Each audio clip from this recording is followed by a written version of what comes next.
வணக்கம், welcome to கிராமத்து cooker. நான் உங்கள் மயில் பேசுகிறேன். இன்றைக்கி நம்ம மட்டன் வறுவல் ஒரு 10 நிமிஷத்துலேயே ரொம்ப ஈஸியாக எப்படி செய்யலாங்கிறத பற்றி தான் பார்க்க போகிறோம். அதுக்கு முன்னாடி நம்மளோட கிராமத்து குக்கர் சேனலை சப்ஸ்கிரைப் பண்ணாதவங்க சப்ஸ்கிரைப் பண்ணிக்கோங்க.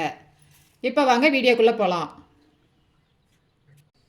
மட்டன் வறுவல் செய்கிறதுக்கு நான் பாருங்கள் 1/2 கிலோ மட்டன் எடுத்து இந்த மாதிரி மஞ்சத்தூள் போட்டு கழுவி சுத்தம் பண்ணி எடுத்து வச்சுருக்கிறேன். இதை வந்து ஒரு குக்கரில் போட்டு 2 விசில் விட்டு நம்ம எடுத்துக்கலாம். இப்போ இந்த குக்கர்லேயே கொஞ்சமாக ஒரு 1/2 ஸ்பூனுக்கு இஞ்சி பூண்டு பேஸ்ட்டு போட்டுக்கலாம். இந்த மட்டனுக்கு தகுந்த அளவுக்கு கொஞ்சமாக கல்லுப்பு சேர்த்திக்கலாம். ஒரு 1/2 ஸ்பூன் அளவுக்கு மஞ்சத்தூள் சேர்த்திக்கலாம். ஒரு டம்ளர் அளவுக்கு தண்ணி சேர்த்திக்கலாம். நம்ம போதும், இந்த அளவுக்கு நம்ம தண்ணி சேர்த்தனோம்னா இதை அப்படியே மூடி போட்டு 2 விசில் விட்டு எடுத்துக்கலாம். இப்போ இந்த மட்டன் 2 விசில் விட்டு எடுத்தாச்சு. இப்போ இதை பார்த்துக்கலாம். நம்ம ஊற்றின தண்ணி பாருங்கள் அப்படியே நிற்கிது. இப்போ இதை இன்னொரு பாத்திரத்தில் ஊற்றிக்கலாம். நம்ம இப்போ மட்டன் வறுக்கிறதுக்கு ஒரு சட்டி அடுப்பில் வச்சுருக்கிறேன். 2 ஸ்பூன் அளவுக்கு கடலெண்ணெய் ஊற்றிக்கலாம். தாளிக்கிறதுக்கு பாருங்கள், நான் கொஞ்சமாக சோம்பு, ஒரு 3 கிராம்பு, ஒரு சின்ன துண்டு பட்டை, ஒரே ஒரு ஏலக்காய், இப்போ இதை சேர்த்திக்கலாம். ஒரு 8 வரமிளகாயை காம்பு கிள்ளிட்டு விதையெல்லாம் எடுத்துட்டு கிள்ளி வச்சுருக்கிறேன். இந்த மாதிரி சேர்த்திக்கலாம். இப்போ பாருங்கள், இதில் ஒரு 200 கிராம் அளவுக்கு சின்ன வெங்காயத்தை உரித்து சின்ன சின்னதாக நறுக்கி வச்சுருக்கிறேன். 2 பச்சை மிளகாய் கீறி வச்சுருக்கிறேன் வாசனைக்காக. இப்போ இதையும் சேர்த்து தாளிச்சிக்கலாம்.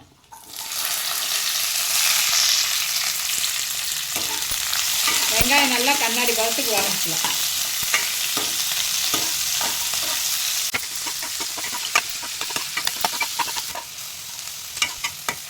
இப்போ வெங்காயம் நல்லா வணங்கிருச்சு. இந்த சமயத்தில் வந்து ஒரு 2 ஸ்பூன் அளவுக்கு இஞ்சி பூண்டு பேஸ்ட்டு சேர்த்துக்கலாம். எல்லாத்தையும் சேர்த்து நல்லா வதக்கலாம். இஞ்சி பூண்டு பேஸ்ட்டோட பச்சை வாசனை போகிற வரைக்கும் நல்லா வதக்கலாம்.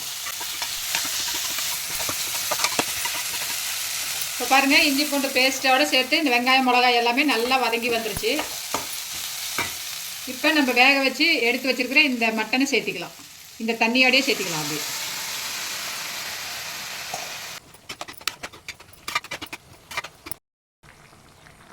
இப்போ பாருங்கள், மட்டன் தாளிச்சு விட்டு கொதி வர ஆரம்பிச்சிருச்சு. இந்த சமயத்தில் 2 ஸ்பூன் கறி மசாலா தூள் சேர்த்திக்கலாம். இது வந்து நம்ம வீட்லேயே செஞ்சது தான். இது எல்லாத்தையும் சேர்த்து ஒரு பரட்டிக்கலாம்.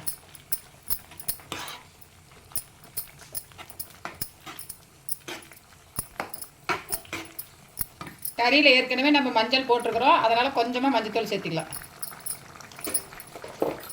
அதே மாதிரி உப்புமே நம்ம சேர்த்தி தான் வேக வச்சுருக்கிறோம். இப்போ கம்மியாக உப்பு சேர்த்திக்கங்க, பத்தலைனா கூட மறுபடியும் நம்ம சேர்த்திக்கலாம். எல்லாத்தையும் சேர்த்து நல்லா பரட்டிக்கலாம்.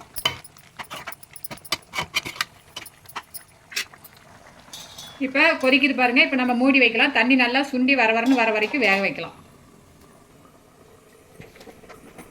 நம்ம எவ்வளோ தண்ணி ஊற்றின தண்ணி பூராமே நல்லா சுண்டி வந்துருச்சு பாருங்கள். இந்த அளவுக்கு சுண்டி வரணும்.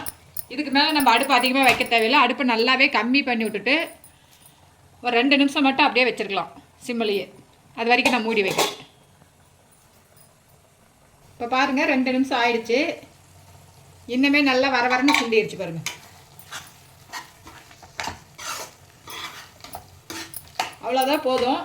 இப்போ நம்ம மேலாக கொஞ்சமாக கொத்தமல்லி தழை தூவிட்டு அடுப்பை ஆஃப் பண்ணிக்கலாம். இப்போ பாருங்கள், ஒரு 10 நிமிஷத்துலேயே நம்மளுக்கு வந்து சூப்பரான மட்டன் வறுவல் ரெடி ஆயிடுச்சு. இந்த மாதிரி வறுவல் இருந்தால் நம்ம கூட ரசம் மட்டும் வச்சுக்கிட்டா போதும், குழம்பு தேவையில்லை. இது சாப்பிட்றதுக்கு ரொம்ப டேஸ்ட்டாக இருக்கும். நீங்களும் இந்த மாதிரி வீட்டில் செஞ்சு பாருங்கள். செஞ்சு பார்த்துட்டு எப்படி இருக்குதுன்னு உங்கள் கமெண்ட்ஸை சொல்லுங்கள். நன்றி, வணக்கம்.